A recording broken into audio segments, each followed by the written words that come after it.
Attention, cette vidéo comprend des spoilers sur la deuxième saison de The Mandalorian. Si vous ne l'avez pas encore vue sur Disney+, je vous recommande vivement de quitter cette vidéo. Fuyez, pauvre fou! Sur ce, débutons.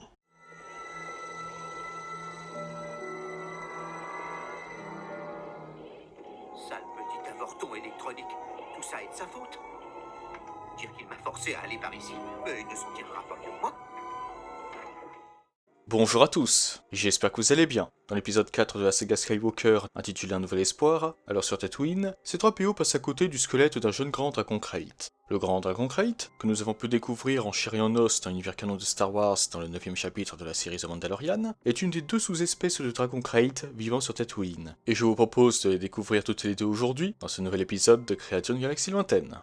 Le dragon Krayt est un reptile géant carnivore originaire de Tatooine, une planète désertique de la bordure extérieure. Il se trouve même au sommet de la chaîne alimentaire de la planète, en raison de sa férocité et de sa taille. Par ailleurs, le corps du dragon Krayt produit un venin connu sous le nom de venin de Krayt, qui sert d'acide permettant à la créature de prédigérer sa nourriture. Cependant, s'il se sent menacé, comme nous l'avons vu dans le 9ème chapitre de The Mandalorian, le dragon Krayt peut également projeter le venin depuis sa gueule sur ses assaillants, qui, une fois entrés en contact avec le venin, vont se dissoudre instantanément. À part cela, les dragons Krayt sont connus pour leurs perles rares et précieuses, se trouvant dans leur ventre. Au cours de leur très longue vie, ils ingèrent des pierres pour faciliter leur digestion. Leur venin se charge alors de les dissoudre, et parfois, il arrive que ces pierres contiennent un cristal Kyber. Ce dernier va se transformer en petite sphère toute lisse, et va devenir la perle du dragon Krayt. Vous vous en doutez, puisque ces perles sont formées de Kyber, il est possible de les utiliser pour se construire un sabre laser. Et d'ailleurs, si une perle est intégrée à un sabre laser, celui-ci produira une âme puissante et destructrice qui déclenchera un hurlement lors de son activation. Ça donne envie, n'est-ce pas? Quant aux os de la créature, les pillards Tusken pensent qu'ils sont imprégnés d'une puissante magie.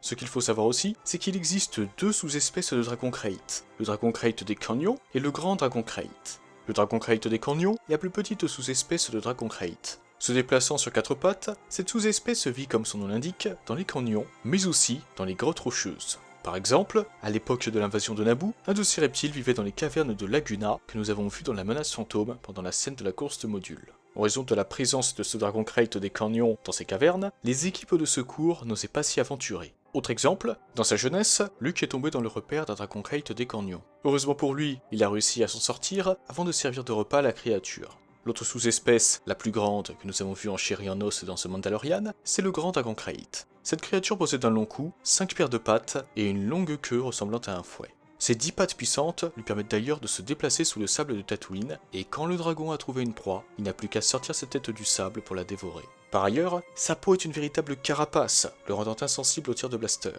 Cependant, cela ne signifie pas pour autant que le grand dragon Krayt est invincible, puisque son unique point faible est son abdomen.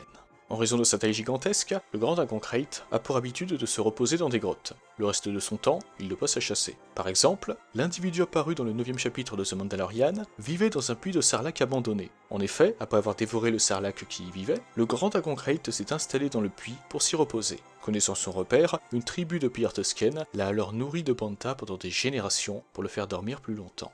Ça, c'est tout ce que nous savons sur le dragon Krayt dans l'univers canon. Passons maintenant aux informations supplémentaires que nous fournit l'univers légende sur cette créature. Ayant une durée de vie moyenne de 100 ans, le dragon Krayt est le cousin du dragon Kell, apparu pour la première fois dans le jeu vidéo Star Wars Dark Forces, sorti en 1995. Quand vient la saison des amours, les hurlements des dragons Krayt peuvent être entendus dans les canyons de Tatooine. Le cri de cette créature peut d'ailleurs effrayer les pillards Tusken, comme nous avons pu le voir dans Un Nouvel Espoir, quand Obi-Wan Kenobi imite le hurlement d'un dragon Krayt pour faire fuir les pillards Tusken qui attaquaient Luke. En parlant des Tusken, chasser des dragons Krayt est considéré chez eux comme l'épreuve la plus prestigieuse. Les adolescents sont abandonnés et ne seront acceptés de nouveau dans leur tribu en tant qu'adultes que lorsqu'ils auront tué un dragon Krayt. À part cela, quand un dragon Krayt sent que sa vie arrive à son terme, il se rend au cimetière des dragons Krayt pour s'y laisser mourir. En plus de ce cimetière, les dragons Krayt sont fortement attirés par les lieux où la force est puissante, et surtout par les lieux où le côté obscur est puissant, comme les ruines d'un ancien temple Rakata où se trouvait la carte stellaire de Tatooine, apparue dans le jeu vidéo Knights of the Old Republic. Revan, alors revenu du côté lumineux de la force, dut d'ailleurs y tuer un dragon Krayt en 3956 avant bataille Yavin pour avoir accès à la carte. Comme je l'ai dit pour la partie canon, deux sous-espèces de dragons Krayt vivent sur Tatooine, le dragon Krayt des Canyons et le grand dragon Krayt. D'une hauteur de 10 mètres et long de 30 mètres, le dragon Krayt des Canyons a pour habitude de se nourrir de rawomp, d'Eopi et de banta. Comme tout Dragonkrate, il peut produire des perles. Cependant, les siennes sont d'un rouge écarlate et valent 1 million de crédits chacune. Bien que la plupart des Dragonkrate des Canyons possèdent une peau d'un brun jaunâtre, il existe aussi une version rouge dont l'apparence diffère de celle des Dragonkrate des Canyons classiques. Cette créature possède un corps plus compact et arbore 3 cornes sur sa tête, ainsi qu'une voile dorsale. Un vrai démon. Passons maintenant au Grand Dragonkrate. D'une longueur moyenne de 100 mètres, le Grand Dragonkrate se sert de ses 10 pattes pour supporter son poids. Cependant, il est très rare d'en voir un en raison de son mode de déplacement. Concernant son alimentation, bien qu'il ait pour habitude de chasser des bantas, il lui arrive aussi de s'attaquer au sarlac. Quant à sa perle, cette dernière est plus grande et plus précieuse que celle du Dragonkrate des Canyons. En parlant des perles, il en existe de différentes couleurs, des rouges, des bleues, des blanches, des vertes et des noires. En outre, sachez qu'intégrer une perle à son sabre laser est une tâche particulièrement ardue, même si le résultat en vaut la peine. Vous savez désormais tout ce qu'il y a à savoir sur le Dragonkrate. Et voilà les amis, cette vidéo touche à sa fin. J'espère qu'elle vous a plu, et n'hésitez pas à me donner votre avis sur le Dragonkrate. Que pensez-vous de cet animal? Et si vous faisiez partie de l'univers Star Wars, aimeriez-vous en tuer un pour mettre la main sur une perle? Et souhaiteriez-vous intégrer cette dernière à votre sabre laser si vous en aviez un? N'hésitez pas à me dire tout ça en commentaire. Sur ce, je vous souhaite une excellente journée et une excellente soirée, que la force soit toujours avec vous, et moi je vous dis bye. Merci à toi d'avoir visionné cette vidéo. Si elle t'a plu, n'hésite pas à la liker et à la partager. Cela permet de soutenir la chaîne.